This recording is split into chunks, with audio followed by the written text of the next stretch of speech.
سوال ہے کہ کیا بدعتی امام کے پیچھے نماز پڑھی جا سکتی ہے کہ نہیں؟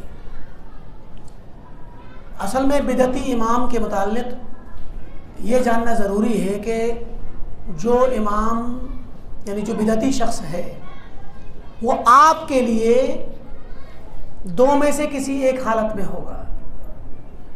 یا تو وہ شخص آپ کے تعارف میں ہوگا، آپ اسے جانتے ہیں کہ یہ بدعتی ہے اور اس کی بدعت کو بھی جانتے ہیں، یا وہ آپ کے لیے بالکل اجنبی ہے، آپ کچھ نہیں جانتے اس کے بارے میں، نئے شہر میں گئے ہیں، نئی جگہ پہ پہنچے ہیں اور آپ کو کچھ بھی نہیں پتا کہ یہ کس طرح کا بدعتی ہے. ممکن ہے وہ مسجد کو دیکھ کے پتہ لگ جائے کہ یہ کون سے فرقے کی ہے، ورنہ آپ کو اس شخص کے بارے میں کچھ بھی نہیں پتا. اس کو ہم کہتے ہیں مجہول الحال مسلمان، جس کی حالت کا پتہ نہیں. ٹھیک، تو ظاہر ہے کہ ایسا ہی ہوگا، اس کے علاوہ تیسری شکل نہیں ہوگی. تو اب جس شخص کو آپ جانتے ہیں کہ وہ بدعتی ہے اور اس کی بدعت کیسی ہے، تو ظاہر ہے اس کی بدعت بھی دو میں سے ایک طرح کی ہوگی. یا تو بدعت اس کی چھوٹی والی ہوگی جو ہم نے مثال آپ کو بتائی تھی، یا بڑی والی بدعت ہوگی.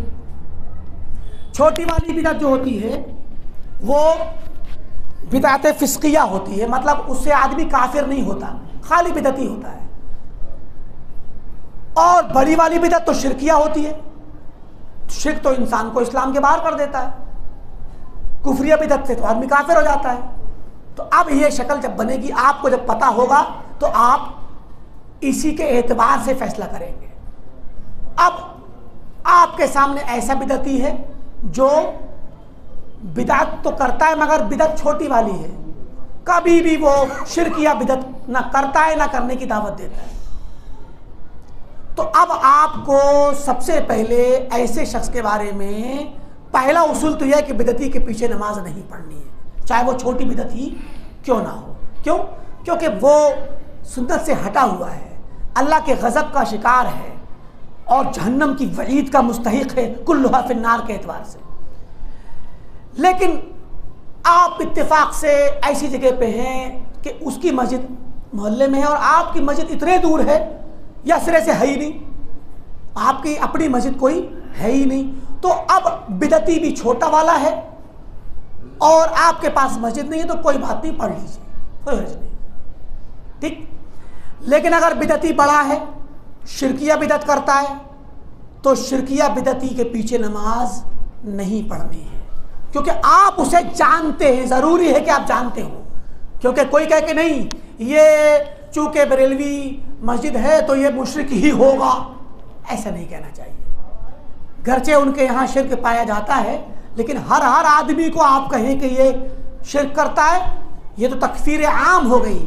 تکفیر عام کرنا صحیح نہیں، ہر کسی کی بدعتی کی تکفیر کرنا بغیر جانے بغیر معلومات کے یہ جائز نہیں ہے. تو جس کے بارے میں آپ جانتے ہیں کہ یہ شرک کرتا ہے یا شرک کی دعوت دیتا ہے، اس کے پیچھے نماز مت پڑھیے آپ. اور رہی بات یہ کہ جو سرے سے آپ کچھ نہیں جانتے، وہ آپ نئے شہر میں گئے، نیا انسان ہے اور آپ کی پہچان میں نہیں ہے، آپ کو نماز پڑھنی ہے، جمعے کا وقت ہے یا عام کسی نماز کا وقت ہے اور وہ آپ کے مسجد ملی، آپ نماز پڑھ لیجیے.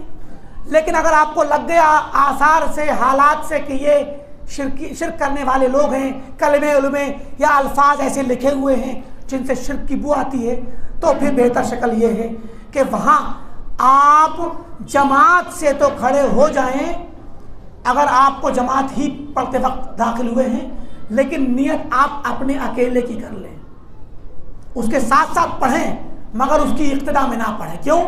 اگر آپ کو لگ گیا کہ یہ شرک کرنے والے لوگوں کی یہ خود بھی شرک ہوگا، مشرک ہوگا، تو کوئی حرج نہیں ہے، آپ تنہا پڑھ لیں مگر جماعت کے ساتھ کھڑے ہو کے پڑھ لیں. کیونکہ مشرک کے پیچھے اس کی اپنی نماز نہیں ہوگی تو آپ کیسے ہو جائے گی. ٹھیک ہے، تو یہ تفصیل سے اندر رکھیں، ورنہ عمومی طور پہ یہ کہنا کہ ان کے پیچھے نماز نہیں پڑھی جائے گی یہ مناسب نہیں ہے.